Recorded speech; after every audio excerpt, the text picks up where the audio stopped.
Hi guys, hello fellow potters, wannabe potters, kiln opening addicts. Thanks for joining me for a kiln opening from Prince Edward Island, Canada, on the east coast of Canada. So you guys are probably, those of you that watch regularly are probably bored with my little spiel, but this is Tucker's mid-smooth stone clay and a little bit of Tucker's speckle, I think, maybe mid-smooth. And it is fired on a slow cool schedule to 2190, a hold for 5 minutes, then a drop down to 1900 with a hold for 30 minutes. Big thank you to Lori for the super thanks. Thank you, Lori. I really appreciate it. You're contributing to my glaze addiction, and I appreciate it. Alrighty, let's just dive in. I, of course, have had a peek. So I made some of these pasta bowls. So it was a dip on one side in Temuco Gold, a dip on the other side in Laguna Power Turquoise. I have them both in dipping. And then I did a band of light flux where they meet a little bit there.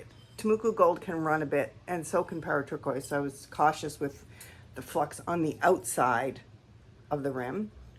And then I just did like a little band of seaweed because it gives you some blue there too. So those turned out pretty, I think. Nice size for pasta. I think I have 4 on this shelf, so here's another one.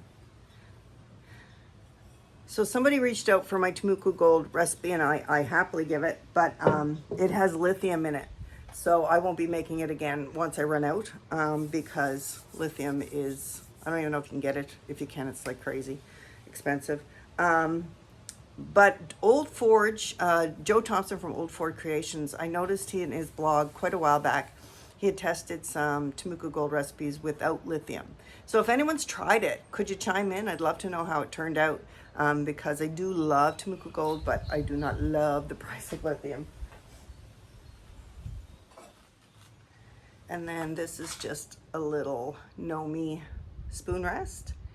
And the transfer is from Sambao Transfers. I don't know if I'm saying that right. Sanabao. And then this is just mixing clear over it. And then it's sangria on the rim. Spectrum sangria. Yes, Christmas, Christmas, Christmas.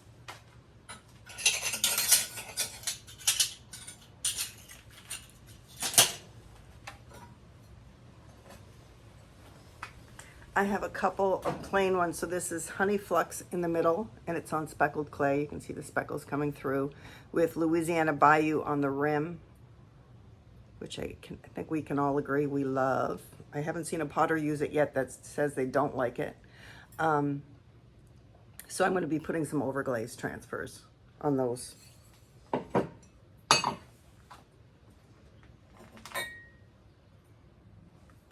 that's pretty. So this is PI Girl mug, clear inside. I think all my mugs, I think the whole load in here has clear inside. So I did Winterwood, which would be a dip in alabaster, and then I do a brush coat of Winterwood over it. It works fine. Then I do a little bead of flux at the top of the Winterwood, and then I did 3 coats, I believe, of Louisiana Bayou, slightly overlapping the flux. And look, isn't that pretty? Wowza. Nice. You can see the feathering here. That's a nice effect. I think I probably did 3 or 4 of these, and they all turned out great.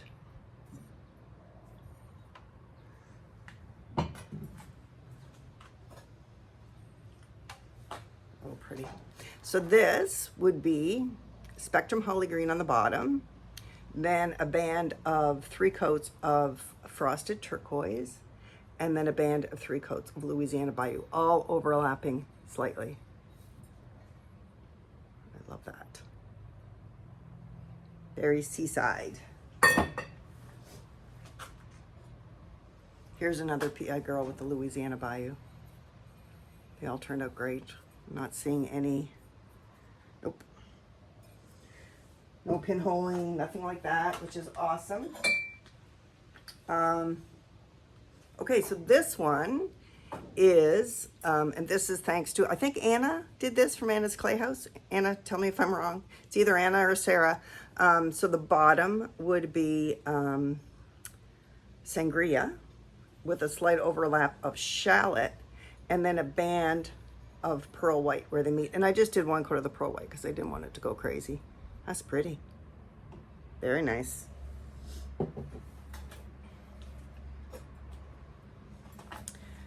This would be river birch. So river birch would be 2 coats of honey flux and 1 coat of river birch. And I have the gallon of the honey flux, so it's great to be able to use more honey flux than river birch. And I just have like the jars of river birch. And then this is a dip into Pottery Supply House Purple Haze. It's a really pretty purple and very reasonable. Oh, wow, this is pretty. Look at this. So this one would be thanks to Mickey from Hobble Creek Pottery. She was doing a few kiln openings when her mom was laid up. And she had done a root beer mug with, I think, cream. So I did a root beer mug, so it was inspired by that. So I did a root beer mug with a coat of winterwood and then a coat of flux over that, over the root beer. Isn't that nice for fall? That's lovely. And I love how the root beer shows up in the texture. You know, Tiffany was the one who got me onto root beer. And Tiffany, you're right, there is so much variation when you've got texture with this glaze. Okay, second shelf. Might be getting a bit warm in there, we'll see. This would be that shallot top, sangria bottom, and pearl white middle. Again, I did a few in the PI Girl mugs.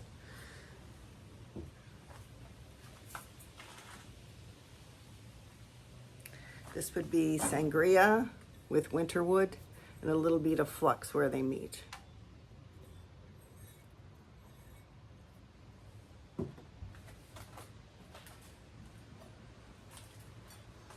Another sangria.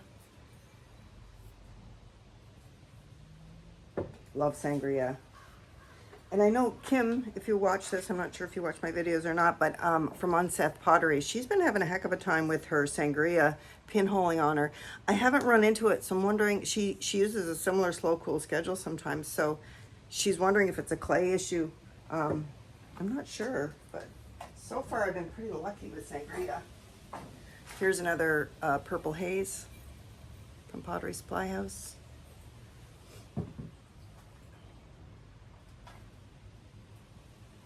And I think this would be the last Louisiana Bayou with the winterwood.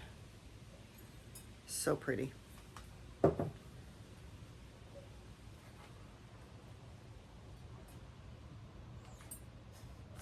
This is where the memory might go a little bit. Lordy. Okay, dip in Turquoise Lake from Coyote. Dip in Norse Blue.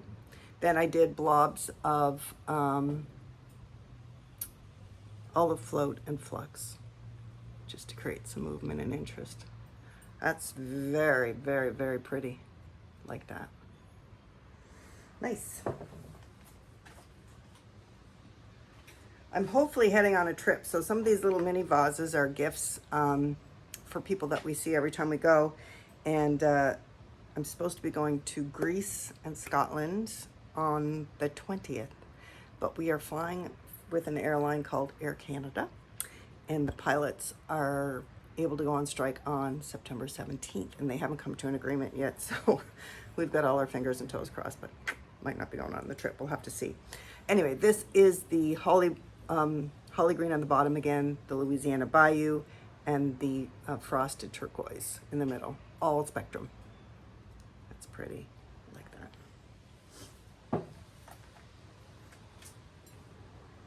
Okay, Blue Grotto mug. So this would be sandstone on the bottom, then a band of Norse blue with a band of celadon blue. So I think 2 or 3 coats. I think I did 2 coats of Norse blue, and then a coat of celadon bloom over that, and then blobs of flux and snow over the celadon bloom, and then the top is 3 coats of Louisiana Bayou. That's pretty.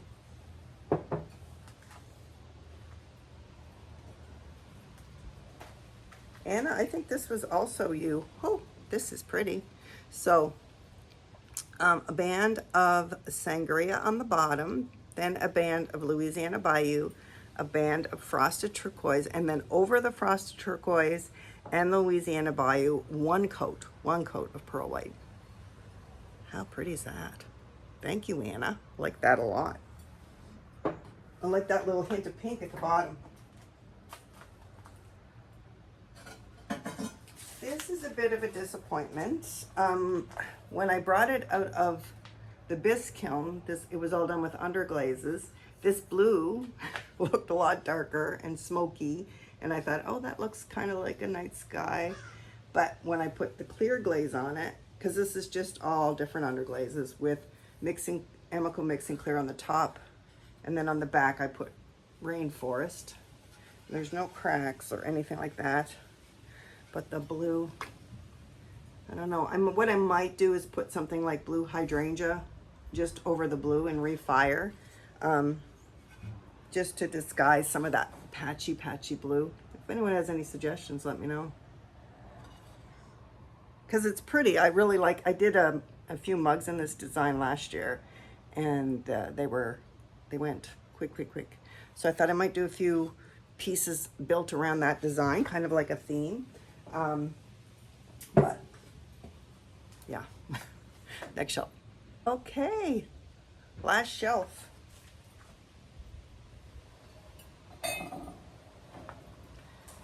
Another little mug with the holly green, the frosted turquoise, and the Louisiana Bayou. This is just a little guy.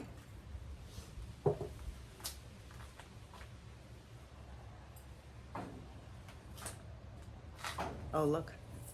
Did not trip, but so close. So this is another one with the sangria, the Louisiana Bayou, the frosted turquoise, and then the pearl white. That is so pretty. Love that. More PEI Girl mugs. So this would be River Birch with a slight overlap of 3 coats of soft red.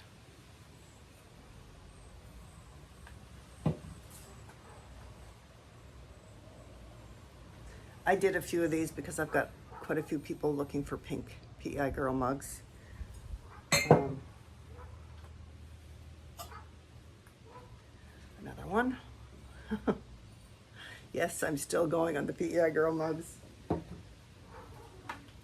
think I'll be going on them till Christmas at least.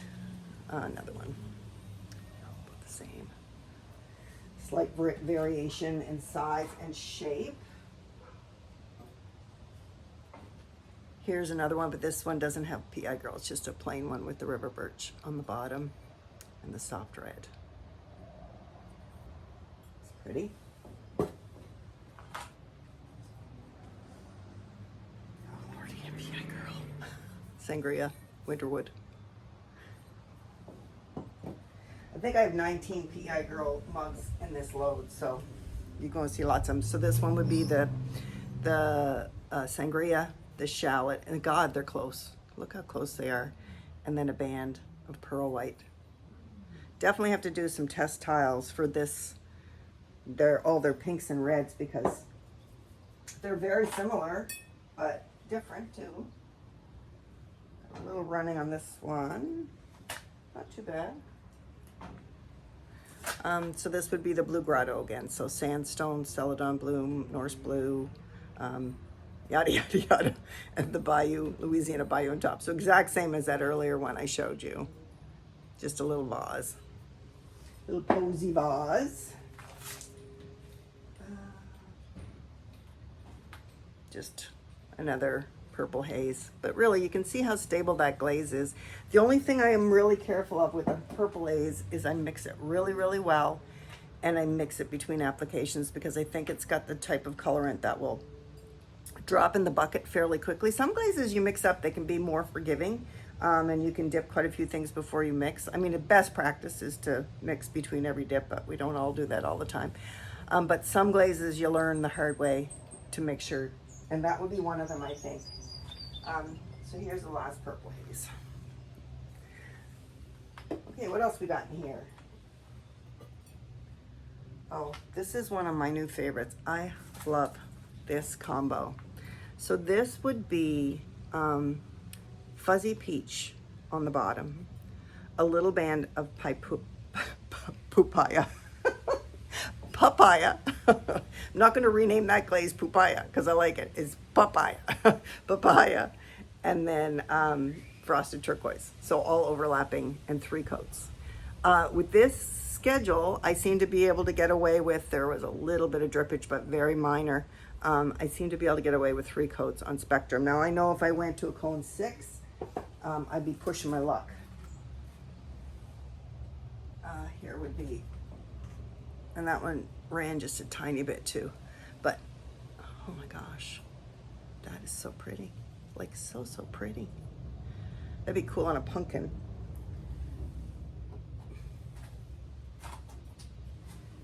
Oh, here's a little mug, and that would be the turquoise lake on the bottom, coyote, the Norse blue on the top, and blobs of olive float and flux. That's very, very sweet.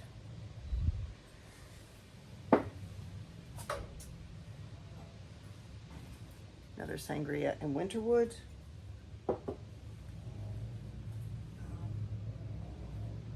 Oh, this was a remake for somebody who had bought, I don't really make this style a whole lot anymore, but someone had bought it from me a long time ago and her cat broke it. So I made her another one. So it's got a little bumblebee on the rim, then clear, my studio clear over it, and that's sambal. This is just a little bee stamp I have, and I wipe it back, and this is turquoise lake with river birch slightly overlapping and a little bee on the bottom. It turned out good. Happy with that.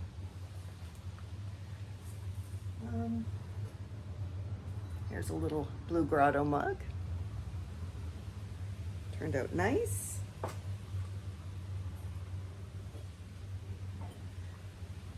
Just another shallot and sangria and pearl white.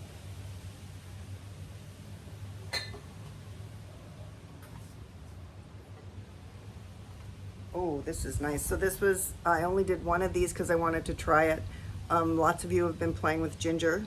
I think this combo is, I saw Kim Unseth do it from Unseth Pottery. So it's Louisiana Bayou on the bottom with a slight overlap of ginger on the top, and that is very, very pretty. Okay, I have a few pieces from a previous load I'm going to show you that I didn't get a chance to film. I'll be back in a sec. Okay, last few pieces to show you. So this was a previous kiln unload that I did. And I'm just going to show you a few of the highlights because a lot of it was a special order, which is repetition. But first are these vases that I made. And this would be a mid-red stoneware from Tucker's. I forget what it's called, but it's just one of their stonewares. And it's a grogless stoneware. So this would be winterwood all over. So a dip in alabaster and then winterwood, just clear inside. And then a coat of light flux, and then a couple of coats brushed on of Norse blue, and then white back on the letters. So that turned out pretty. Very rustic. And then I did another one in exact same base application, which would be winterwood with clear inside. And then a dip in fire brick red. And then light flux. So next time I think I would probably take the flux almost down to the bottom of the fire brick red. I think I would like that better, but you do get a lot of color variation. And I've seen a few of you using fire brick with winterwood, and it's so pretty. I think Hobble Creek uses it. I think Kim Unseth uses, lots of you use it. Here is another little Nomi spoon holder from Sambal. And then it's just mixing clear and holly green on the edge with a little Christmas tree. Audrey Lynn from Audrey Lynn Studios had done this on mugs, and I absolutely loved it. So Audrey, I had to give it a shot. It turned out really good. So these underglaze transfers are actually from Ceramica, a company called Ceramic, and they are a Canadian company, but they ship to the US and they're on Etsy. And so it's mixing clear over the transfer, and then it's just winter wood with flux on the edges. Isn't that cute? Love that, Audrey. Thank you. I did a couple more pasta bowls. So these would be a dip in Coyote Turquoise Lake. And then I didn't have the meat. I had, this is 3 coats of mayco frosted lemon, but they didn't meet. They left a little gap. And then where the gap was, I put 3 coats of river birch. Just globbed it on there. So that turned out pretty. And then just a few little bowls. I do these with little wooden spoons, and I sell them that way. So this was a full dip in Norse blue. No, first it was a dip on the rim in alabaster, and then a full dip in Norse blue. And look at the sort of brown tan colors at the bottom that I'm getting. That's interesting. That's all must be from the alabaster. So that's cool. This was a rim dipped in alabaster, and then a full dip in Pottery Supply House Purple Haze. So that kind of turned out cool too. Some interesting variety there. This would be 3 coats. So 2 coats of honey flax and 1 coat of river birch on the outside, and then probably just 2 thick coats on the inside of sangria, because inside a bowl you can be much more generous with the glaze. And then 2 coats on the rim of the sangria. This is similar to the pasta bowl, so it's just a dip in Temuco Gold, Laguna Power Turquoise, flux in the middle, and then some seaweed on the rim to get that blue. Last one, last but not least, this would be dipped in my Studio Blue, and then 2 heavy coats of Autumn Purple on the inside and 2 coats of Autumn Purple on the rim, slightly overlapping the blue. And guys, I think that's it. Thanks for tuning in. If you like what you see, please like and subscribe, and I'll hop on next time I have something to show you guys.